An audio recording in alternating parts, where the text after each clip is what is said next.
Hi guys and welcome back to the Mighty Blues. My name is of course Cameron and welcome back today to another video. It is the weekly news roundup, the show where we sit down on a Friday and we talk about all of the latest news surrounding Everton Football Club. It's been a busy one, as I'm sure you all are aware. Sunday's Premier League game against Aston Villa has been postponed by the Premier League board due to the current ongoing COVID outbreak at Aston Villa. This was something that I'm sure we all sort of expected to happen, to be honest with you. It had been rumoured for quite some time now, even prior to Tuesday's Premier League game against Wolves, in which Everton of course won 2-1. Fantastic result. Even prior to that game, there was talk about Aston Villa asking for this one on Sunday to be postponed. They've had a lot of trouble recently with COVID. They've had to shut their entire training ground down. Of course, we know they had to play some of the young players in their FA Cup fixture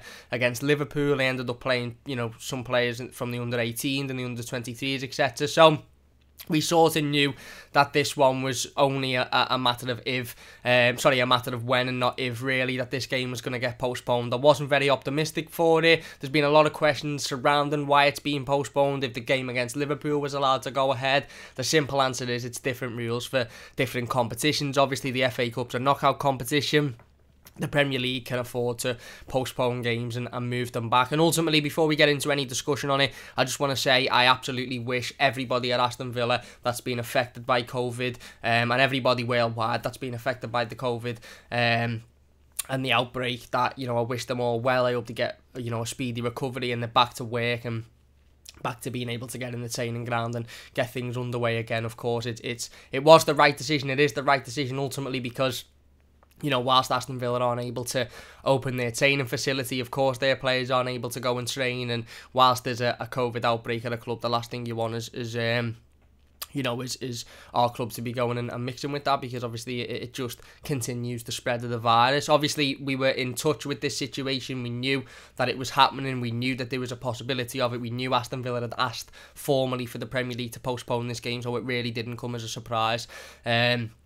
On Thursday afternoon, that the game was confirmed that it was going to be postponed. So there you go, that is the latest on that one. Our game that was due to be played on Sunday will now be played at a further time. Again, there is sort of positives and negatives of the fixture postponement. Like I said, first and foremost, safety, of course, is paramount. Safety is the main priority, and I really do wish a speedy recovery to everybody at Aston Villa that has been affected by this. Like I said, in terms of Everton playing and not, it allows us a little bit more time to rest and recuperate. I don't think we've got a Premier League game now for 14 days, so we've got a full 2-week break without Premier League football. Of course, we have got that FA Cup fixture against Sheffield Wednesday coming up on on the 24th, I believe it is, of January, but we'll talk about that one a little bit later on in the video.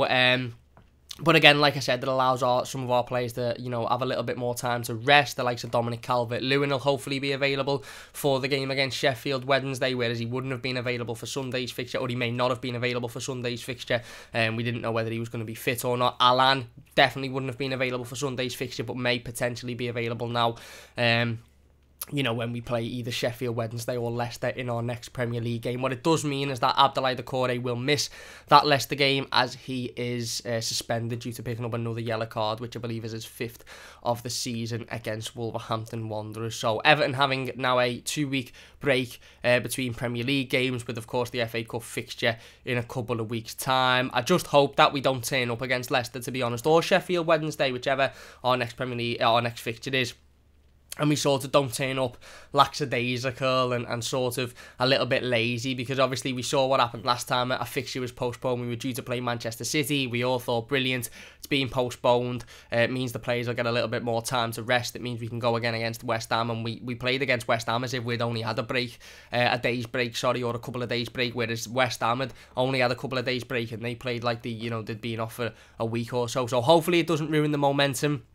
Hopefully we can step back into it in a couple of weeks and continue that, good run that ultimately we started a few weeks back and was hindered by the West Ham result, but of course was massively improved by the Wolves result.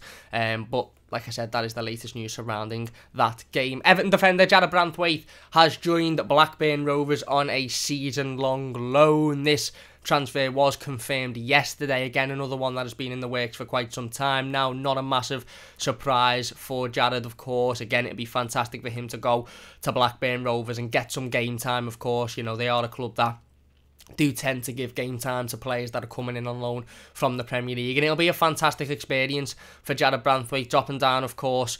And you know, ultimately, look, he's a very, very, very talented footballer, Jarrad Branthwaite, a very talented footballer, and he didn't deserve to be sat on our bench or sat in our reserves for the remainder of this season. It was imperative that he went out and got some game time, and you know, maybe there's another couple of players within the Everton first team that you could say the same about, but Jarrad Branthwaite is going to be a top centre-half in the future, and this experience of dropping down and going to play for Blackburn and hopefully playing week in, week out will give him, you know, we'll give him a lot of experience, and he'll come back to Everton, you know, with a lot more sort of playing time and hopefully ready to sort of go in the first team. Maybe not next year, maybe he'll need another loan, but it's fantastic news, and it means that he's going to be playing and he's going to be getting involved rather than just sort of sitting on our bench or playing maybe the odd cup game every now and then. At least he'll be playing consistent football now, which is fantastic for Jarrad. Everton had their official AGM meeting last night, which is the general meeting in which shareholders gather together. Carlo Ancelotti talks in the meeting, or the manager of Everton talks. Obviously, it's Carlo Ancelotti. Marcel Brands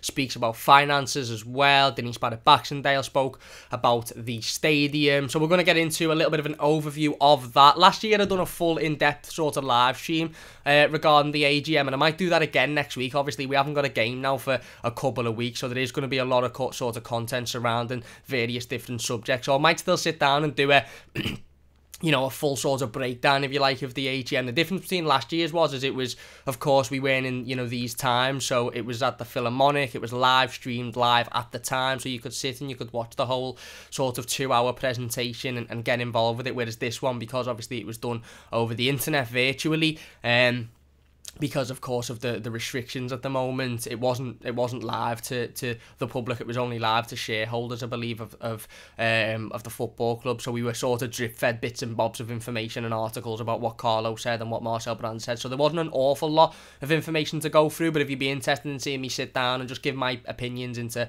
a little bit more of you know, the in-depth sort of stuff regarding the AGM, then I'll be more than happy to do that. But let's get into it anyway. Marcel Brands will start with first. He started by talking about Everton's finances. He also ended his statement by saying, "I want to thank all of our shareholders, especially our major shareholder, Mr. Farhad Mashiri, for their incredible support to our club. I also want to thank my colleague board members for their support in my work. It's been an absolute honour to work for this beautiful football club for the past 2.5 years, and I really hope and wish to see you all back at Goodison Park together with all of our fans as soon as possible." Now, this quote, which of course was at the end of Marcel Brands' speech or presentation, whatever you want to call it, did lead to a lot of sort of Evertonians thinking, oh, was that it? Is he leaving the football club now? Because obviously Marcel Brands' contract does run out this summer, and it wasn't mentioned yesterday in the meeting whatsoever. There was no talk, as far as I've seen anyway. Like I said, I wasn't involved in it, but as far as I've seen on social media, and I'm sure it would have been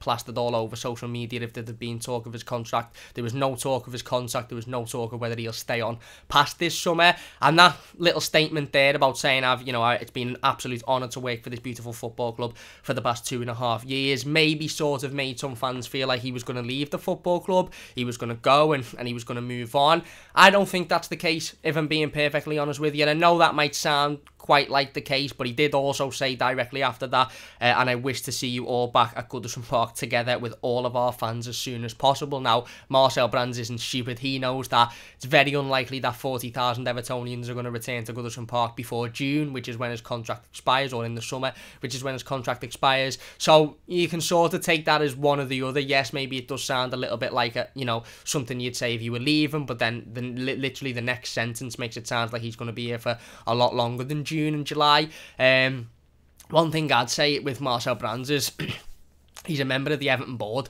So although there's not been any talk of his contract, although there's not been any, public information regarding that, he's a board member at the end of the day. And if you actually look up Everton Football Club on Companies House, and I believe I've spoke about this before, which is, I think, the official government website, which tells you the directors of companies and the board members of companies and their located offices, etc., etc. Marcel Brands is one of the first names on the list.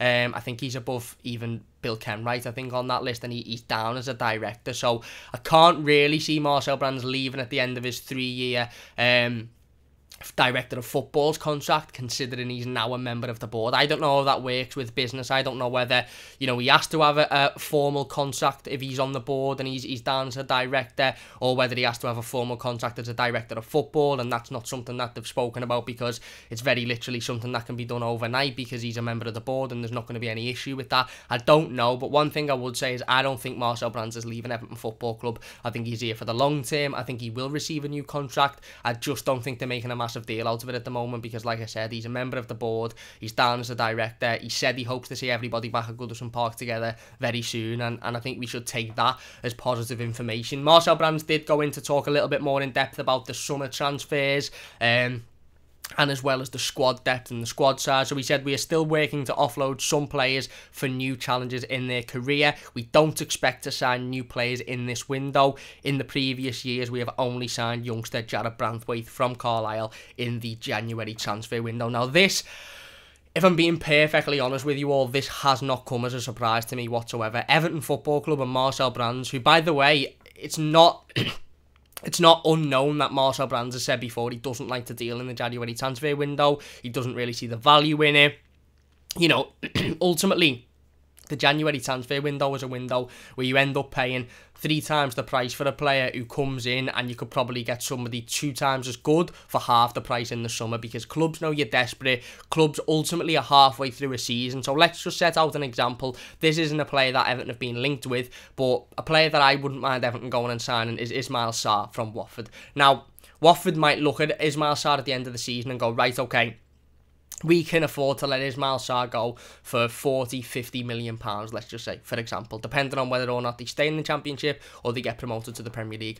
Watford would look at Ismail Sarr now, if Everton come in, and they'd go, well, one, we know you're desperate for a player on that side of the pitch, a winger who's going to inject some energy and inject some pace, so that adds another 20 million to his price tag. 2, we're halfway through a Championship season and we're fighting for a promotion, so that adds another 30 million. So whereas it would have been 40, you had the 20 for the fact that you're desperate, and you had the 30 for the fact that we're halfway through a season and he's a massive player to us. You're now talking 90 or 100 million for a player that you could get for half the price in the summer. So I understand where Marcel Brands is coming from. One sort of issue I have with it, and we're going to go on to talk about transfer rumours in a moment, because it's less than 24 hours since Marcel Brands said we don't expect to sign any players in the transfer window, and Everton have been linked by some quite reliable journalists to Joshua Zirkzee of Bayern Munich, so we'll talk about that in a moment. Marcel Brands did say, to be fair to him, that we're not actively looking in the January transfer window to bring players in, but we will be alert to opportunities.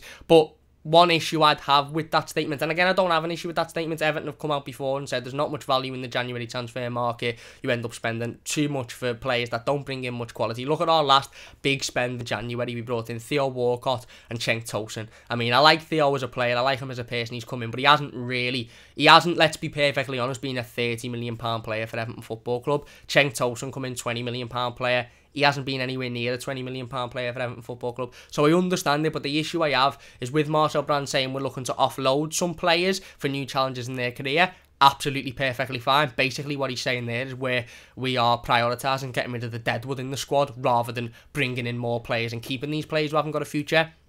No issue whatsoever with that, but there is a couple of players that I think if we do allow to leave, we're going to need to replace, and Cenk Tosun is one of them. And I think if Everton's approach to January is that we ain't going to sign any players, we ain't going to even look to bring in any players, what happens if we get a £15-20 million bid for Cenk Tosun?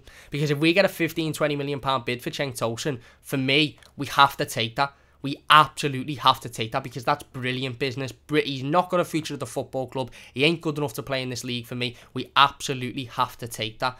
But the reality of that situation is if we do take that money, then we're left with no backup striker. And I know you could say Ellis Sims, and what about Ellis Sims, and maybe giving him an opportunity. But let's be honest, he's clearly not ready. Otherwise, Carlo Ancelotti will have at least gave him some game time at some point. So the reality of the situation is if we get a £10 million bid for Cenk Tosun, we're probably going to have to turn it down if our plan for January is that we're not going to bring any players in, because we can't leave Dominic Calvert-Lewin as the only first team striker.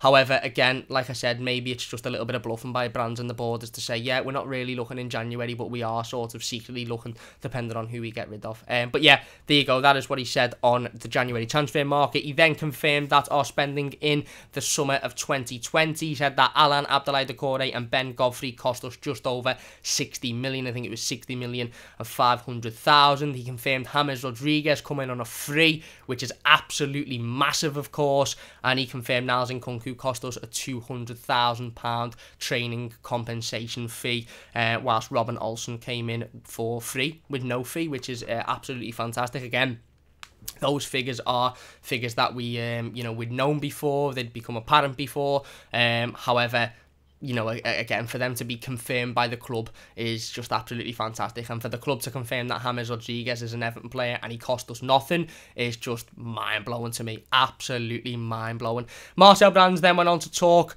about his time at the football club. He talked about the recent summer transfer window. He said it was one of the most challenging and difficult windows ever. He also said in 2018 we started with a squad of 40 players who represented a value of 311 million on average, an average value of 8.2 million per player. He then said the current value of our 27 players is more than 456 million, an average of 16.9 million per player. Since June 2018, we have had more than 70 player exits, including loans. During the summer of 2020 window, we spent a little more than 60 million and saw 15 players leave for a total of 6.5 million. In the current squad, we have a good balance of experienced players, young players, and players with homegrown status. The average squad age is just above 26 years old. This is a big difference with the squad of 2 years ago, where the average age was a lot higher. On the player development side, we have made huge progress with our young players, Richarlison, Dominic Calvert-Lewin, Mason Holgate and Anthony Gordon, João Virginia and Jared Branthwaite all gave their commitment to new long-term contracts with the club during the past 12 months. So there you go, a lot of information there to take in from Marcel Brands, but practically confirming the spending that we made in the summer transfer window, as well as confirming that we've now got a much smaller squad that's worth a lot more than what our 40 player squad was worth back in 2018 when Marcel Brands took over. So if there's any doubts about what Marcel Brands has done for Everton or what he's actually changed, that's what he's changed. He's slimmed this squad down from 40 players to 27 players, and he's added another £150 million onto the value of the squad, or something around that figure, which is, absolutely unbelievable, considering, like I said, we had a 40 player squad worth £311 million. We now have a 27 player squad worth 456, so just over £140 million difference in the squad. And how much the squad's worth, and the current squad is 13 players less, which just shows how improved we are in the 2 years that Marcel Brands has been here. So I don't think there's any sort of doubts at the moment about Marcel Brands and whether fans want him to stay, but if there is, I think that information alone should tell us exactly what we need to know regarding Marcel Brands. So like I said, he ended the statement with that lovely message about enjoying his 2.5 years at the football club and wanting to see the fans all together back at Goodison Park very soon, as well as thanking Farhad Moshiri for his continued support, financially I assume as well, and his other board members. So fantastic by Marcel Brands, brilliant to hear from him, and like I said, we just now have to hope that he does stay on for the longer term. Carlo Ancelotti also spoke at yesterday's AGM.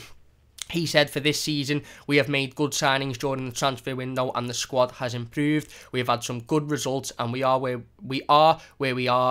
to be in this moment. The position to fight for Europe at the end. He also said winning silverware is a strong motivation for every one of us to bring to this club, where it was to bring this club where it was when Howard Kendall was manager. We are working for this, but we don't have to be obsessed about it. The fact that we want to win is a strong motivation, but not an obsession, because sometimes that doesn't permit you to give 100%. So again, Carlo Ancelotti with some fantastic quotes there, talking about Howard Kendall, of course, and how he wants to bring Everton football back to those glory days when Howard Kendall was manager, winning European competitions, winning the league. He also spoke about the obsession, and we don't need to be obsessed with finishing in Europe. We just need to be motivated, because sometimes when you're obsessed, you don't give 100%. He did go on to talk about Duncan Ferguson as well. He said, when I came back, came back to English football, I think he was talking about. When I came back, it was really important to have him in my staff, because he has the knowledge of this club. He has the knowledge of these players. He has the knowledge of English football. He is a really important part of our staff,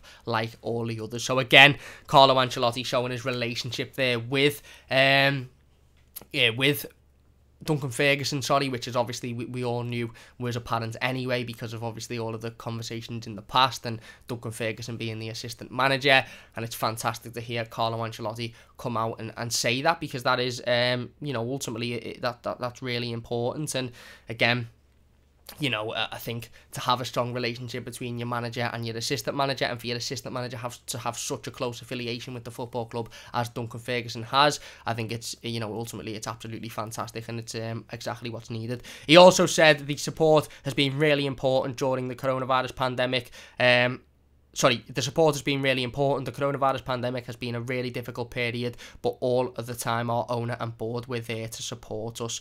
He spoke about the summer transfer window saw the arrivals of high-class trio James Rodriguez, Alan and Abdoulaye Doucouré, who were brought in to generate an immediate improvement on the squad, which is exactly what they did. And fantastic news to hear Carlo Ancelotti sort of addressing that. And ultimately, again, like we've said, it still baffles me to this day that Carlo Ancelotti is Everton manager, to be perfectly honest with you. It really, really does baffle me to this day, because he's such an experienced manager. He's been there, he's won it all, and coming out with things like that, saying, look, we don't need to be obsessed, we just need to be motivated, we are where we want to be, and ultimately we've got a goal and we want to get back to those glory days that we all, some of us have dreamt of, because I was never there to see it, and other Evertonians watching this video were there to see it, and again, dream of it again. So fantastic to hear from Carlo Ancelotti last night as well. Denise Barrett-Baxendale spoke about the stadium development as well, of course. She said, the progress on the stadium project is testament to the hard work, expertise and dedication shown by club staff, our consultants and key stakeholders. Despite the extremely challenging conditions over the past 12 months, the club has continued to make significant progress in our plans for a community-led legacy at Goodison Park. This will build upon an ongoing programme of investment in community facilities within L4 and will ensure the heartbeat of the club remains in the local community it has called home for nearly 150 years. She also said the new stadium presents us with a number of crucial opportunities to grow revenue, including general admissions, hospitality, partnerships, catering, retail and revenue from concerts, conferences and other events. She said that Liverpool City Council's public consultation period on the obviously amended planning permission closed in October, and the club is confident of securing a successful planning determination very soon, with the potential to commence construction on site shortly thereafter. While the club awaits the determination of a planning application, we continue to pursue a range of funding opportunities, including senior debt, alternative sources of equity and subordinated debt. Phase 2 due diligence is currently being conducted to support the funding process, including direct research with supporters to help shape what match days will look like at the new stadium. So again, Denise Barrett-Baxendale speaking very, very fondly there of the stadium project, saying, it is where it should be, it's in the right position. Of course, we submitted the amended planning application to Liverpool City Council in October. That was to be reviewed, and the possibility is that we may even see the first spade in the ground, which is a saying that we've all spoke about a lot recently when talking about the stadium, in 2021 at some point, which would be absolutely fantastic. So brilliant to hear from Denise Barrett-Baxendale in last night's AGM. So that's it for for the AGM. Just briefly, like I said, talking about all of the key points. If you'd like me to go a little bit more in depth on a live stream about that, then we can do that within the next week or so. Everton confirmed earlier on this week that they have announced a new strategic partnership with League of Ireland Premier Division club Sligo Rovers. The clubs will partner on initiatives and cross-promotional activities like marketing,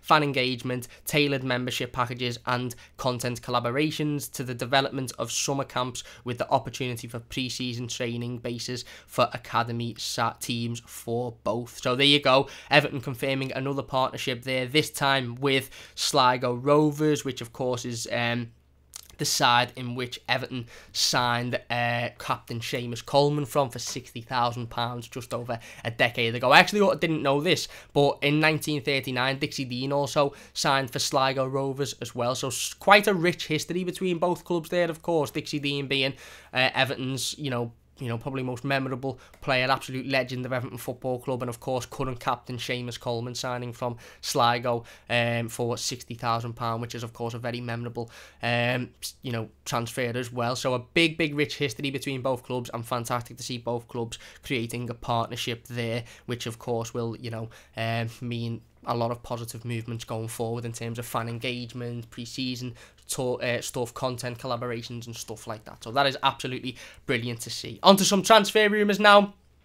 Again, like I said, less than 24 hours since the AGM when Marcel Brands said we're not actively out there looking for signings in January. Fabrizio Romano has come out and said Everton and Parma are both in talks with Bayern Munich to sign Joshua Zirkzee on loan. Eintracht Frankfurt also tried to sign Zirkzee weeks ago. The player wants to play and has not made a decision yet. This has come after TalkSport earlier on today said that Everton are in talks with Bayern Munich to sign the player. Look, again, I think he's a good, talented young player. He did actually have a trial at Everton a couple of years ago under Ronald Koeman, I believe it was. But he was scouted by Bayern Munich during that trial. He played in a tournament, I think, for Everton. And then, of course, decided to go and sign a contract with Bayern Munich, which is understandable.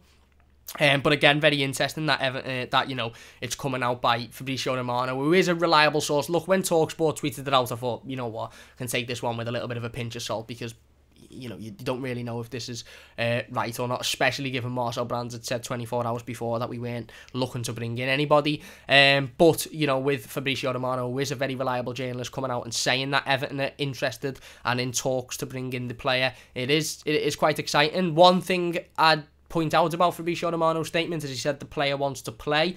Maybe that's a little bit of a decisive point in his decision ultimately as to where he goes. Look, if he comes to Everton Football Club, he'll be fantastic backup for Dominic Calvert-Lewin, but he isn't going to start over Dominic Calvert-Lewin, let's be perfectly honest. He would obviously put an end to that conversation we had earlier on about Cenk Tosun and whether he'd leave and what happens if he'd leave. It means that we could happily accept a bid for Cenk Tosun and see him leave the club. But ultimately, if the player's main priority is playing consistent football, and Everton are playing with the continued formation of only one striker, he's probably not going to play a lot with Dominic Calvert-Lewin playing, up front, of course, which might be a decisive factor in ultimately his decision. So it is interesting, of course. Keep your eyes peeled for that one. Apparently, Everton and Parma are both in talks with Bayern Munich to sign Joshua Zirkzee on loan. Of course, the player did have a trial at Everton a couple of years ago, signed for Bayern Munich, and is now seeking some first-team action. So there you go. Fabrizio Romano did answer a direct question as well from an Evertonian who asked if there any news on Everton. He said that West Ham midfielder, who I believe is currently out on loan, my mind's just gone absolutely blank. Felipe Anderson. My mind just went absolutely blank there. West Ham midfielder or forward Felipe Anderson has been offered to Everton. However, he is not seen as a priority at the moment. I would stay away from Felipe Anderson, to be perfectly honest with you. I don't think he's good enough for Everton. Ultimately, he didn't get the game time for West Ham because he was deemed not good enough, and he would come in on quite a large wage, and I just don't think he'd impact the football club too much, to be perfectly honest with you. Look, if he's coming in on a loan, then maybe the club might look at it and think he gives us another option, another attacking option. If we can get the best out of him, he is a decent player, but not for me. I wouldn't be too pleased with Everton pursuing this one. A couple of birthdays to mention earlier on this week. It was Michael Keane's 28th birthday. He, of course, celebrated it in fashion with a fantastic goal against Wolverhampton Wanderers to see Everton get the 3 points on Tuesday. Fantastic goal. What a player Michael Keane has been for Everton this last 12 or 18 months or so. He's been absolutely fantastic, so improved to what he was previously, and he celebrated his birthday with a fantastic goal. And today marks Ben Godfrey's 23rd birthday as well. So a massive happy birthday to Ben Godfrey, who as well has been an absolute revelation to Everton Football Club. He has been absolutely brilliant. The lad is just unbelievable, isn't he? He's got everything. He's got talent, he's got passion, he's got energy, he's got determination, he's got pace, he's got power, he's got quality defending abilities, he's got leadership skills. He's just absolutely brilliant. So a massive happy 23rd birthday to Ben Godfrey for today. James Rodriguez has been named in the top 20 playmakers of the past decade by the International Federation of Football History and Statistics. He placed 14th in the list, above the likes of Thiago, Isco and Paul Pogba. I believe Lionel Messi placed first and won the award. So again, fantastic to see James Rodriguez getting the recognition that he truly deserves as one of the best playmakers in world football at the moment.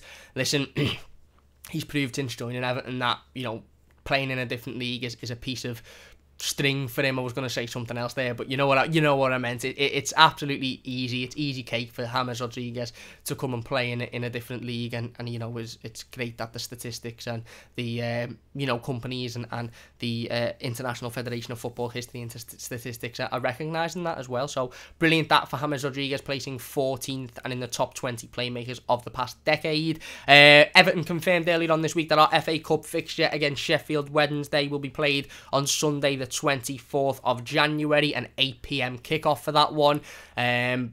Don't know why it's an 8 p.m. kickoff on a Sunday, to be perfectly honest with you. Doesn't make much sense to me whatsoever. And again, why we couldn't have played it midday on a Sunday is beyond me, but it has been set for the Sunday. Of course, we knew it was going to either be set for the Sunday or the Saturday. It has been set for the Sunday at 8 p.m. However, it is worth noting, and this isn't anything, you know, nothing's come out about this yet. This is just pure speculation from me. Sheffield Wednesday have had their next 2 championship fixtures postponed due to the coronavirus pandemic and COVID-related issues. So again, like I said, that is just something, maybe a thinking point to think about when obviously our fixture's coming up within the next sort of 9 days or so.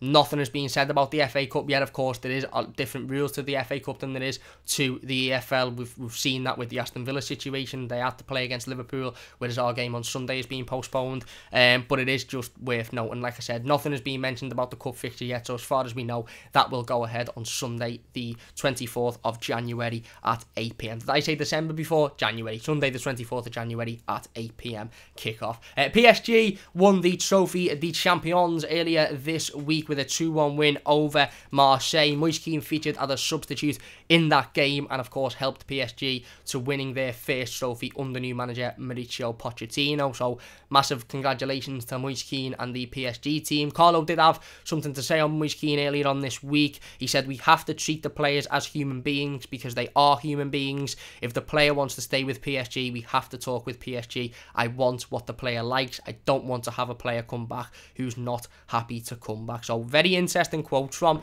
Carlo Ancelotti there about Moise Kean. Basically, he's saying, look, again, he did say earlier on that interview as well that Moise Kean will return to Everton in the summer, but if he wants to go and play for PSG, then PSG have to sit down with Everton and they have to talk basically about, you know, the transfer and how much, you know, they're going to pay for Moise Kean, and if the player wants to go, then we're not going to have a player at the club that doesn't want to be here, which I think is absolutely the right approach as well. And finally, just to end there, Carlo Ancelotti had his pre-game press conference on Monday before Tuesday's Premier League game against Wolves. He was asked about injury updates on a couple of players. He said that Richarlison would be available to play, however not to start, or he said that he'll have to have tests, but of course it was proven that Richarlison was available to be on the bench on Tuesday. He said Dominic Calvert-Lewin won't be fit and we don't have a time scale of when he will be, and he said that Alan is expected to return within the next 10 to 15 days. So of course that means, given the postponement of the game against Aston Villa, our next Premier League fixture is against Leicester in a couple of weeks' time, and of course we play that game against